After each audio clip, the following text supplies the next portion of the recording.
Hello, my name is Marianne, and welcome to my booktube channel, or if you've watched my previous videos, welcome back. It has been a few weeks since my last video again. Not that we meant that to happen, but life just kind of gets in the way.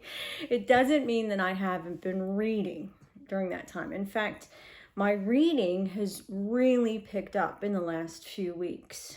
I don't know if it's just something about the autumn. It is my favorite time of year. So maybe it's just gets me in a better mood to be like cozy, cozy with a good book in the cooler weather, which I love. And so we have done some more reading.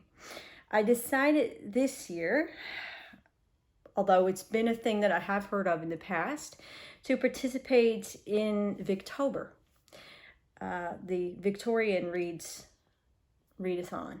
I know it's been a thing around for a long while, but I was sort of tempted over by Charles Heathcote, the Victorian novels he was reading on his channel. He sort of lured me into it, and I decided to try it this year. As always, I'm a very much a mood reader, so my reading was still all over the place. I didn't quite stick to all Victorian novels. My recent reads include a lot of Victorian literature, some modern, and quite a few short stories and poetry as well. So, what have I been reading in the last few weeks? I've been reading and listening to several of the Bronte Sisters novels. I reread, actually in the past have read all of the works of the Bronte Sisters. So for me, they were all rereads, but all very pleasant rereads. I love to revisit a Bronte story. And I reread Jane Eyre by Charlotte, Wuthering Heights by Emily, and The Tenant of Wildfell Hall by Anne Bronte. All wonderful. Even being reread, I enjoyed them. And I sort of I combined the way I read them into reading in print and also listening. I found a great edition of the works of the Bronte Sisters as BBC radio plays that was available on Audible. And I picked that up right away. I snatched that in my little cart and said, yes, we definitely need the the novels of the Bronte Sisters as BBC radio plays. So along with reading them when I had a chance to sit and read, I've also been listening, like if I'm out on a walk or if I'm doing other things, baking, cooking, cleaning around the house, I've been listening to it. So I've sort of been combining the two, and together it has been a pleasure to escape into Bronte country for a while. Also, I read some other things for Victober. It wasn't all Bronte Sisters. I did read one of the lesser known works of Wilkie Collins. I have read The Moonstone and I've read The Woman in White in the past, and I really like both of those novels that he did. So I saw this short story called The Diary of Ann Broadway that was available on Scribd had it so that I could read it for free as an ebook. It's a short story, and I thought, well, this was worth giving a try. See what a short story by Wilkie Collins was like. I have to say it was good for being a short story. It wasn't the caliber and the quality of The Moonstone or The Woman in White. I think where it lost me was just the fact that it was so brief. I think the brevity and the shortness of it, it was a mystery that just kind of was presented to you and then solved within a very short period of time, very short space, and there weren't many twists or turns to it. I think if there had been more meat to the story, more depth to the story, I would have liked it better. I am not saying that I don't like it. I would say if you are a Wilkie Collins fan, it would be worth a read. if you're not particularly a Wilkie Collins fan, I would certainly not recommend it as a first read because I think he's done much better in some of his other work. But it was a passable mystery story. It's about a young woman who has a friend who is murdered, and she then wants to seek, to find the murderer, which, not to give too much away, she does in the end of the story. But I won't say how, and I won't say who this was and how this happened. But so it's almost predictable when you read it. You pretty much, there's no surprises, there's no twists, there's nothing to really tinker with in your mind, like a really good mystery that, has a few twists and turns in it and more of a plot to it. That I think is always more fun when it's a little bit more of a puzzle. This was pretty much just laid out and till you got to the end. So I think that's where it lost me. I think had it been a longer story, had he put a little bit more bulk into the story, it might have impressed me more. But moving on.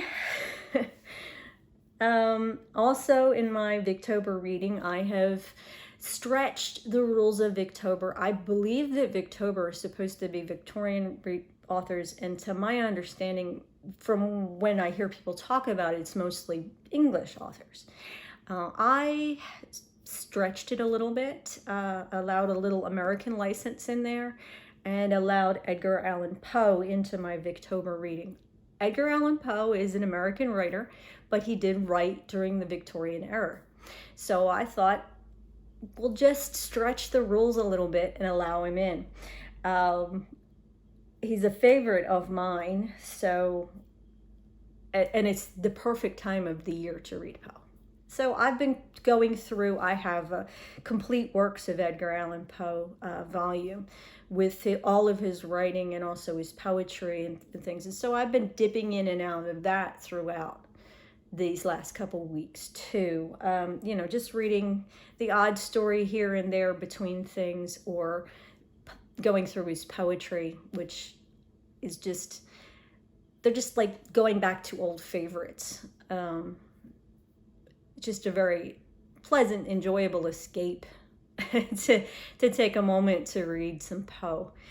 And it fit for me with the Victober theme because, as I say, he did write in the Victorian era, so we bent the rules a little. and